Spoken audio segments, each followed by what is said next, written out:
അത് കഴിഞ്ഞിട്ട് foundation exempted ആണ്.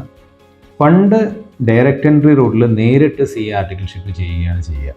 അതിൻ്റെ കൂടെ തന്നെ ഇൻ്റർമീഡിയറ്റ് പഠിക്കുക, എക്സാം എഴുതുകയാണ് ചെയ്തുകൊണ്ടിരുന്നത്. പക്ഷേ ഇപ്പോൾ അതിന് പകരമായിട്ട് സ്കീം ചേഞ്ചായി. പുതിയ സ്കീം അനുസരിച്ച് ഡിഗ്രി കഴിഞ്ഞ് വരുന്ന കുട്ടികളും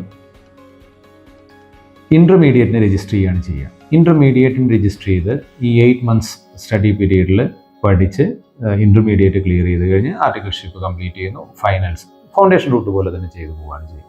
അപ്പോൾ ഉള്ള വ്യത്യാസം എന്താണെന്ന് വെച്ചാൽ ഒരു 3 years ഡിലേ അവിടെ വരികയാണ് ചെയ്യുക. 3 years അല്ലെങ്കിൽ അറ്റ്ലീസ്റ്റ് ഒരു മിനിമം 2.5 years ഡിലേ ഫൗണ്ടേഷൻ റൂട്ടും ഗ്രാജുവേഷൻ സ്ട്രീമും തമ്മിൽ വരുന്നുണ്ട്.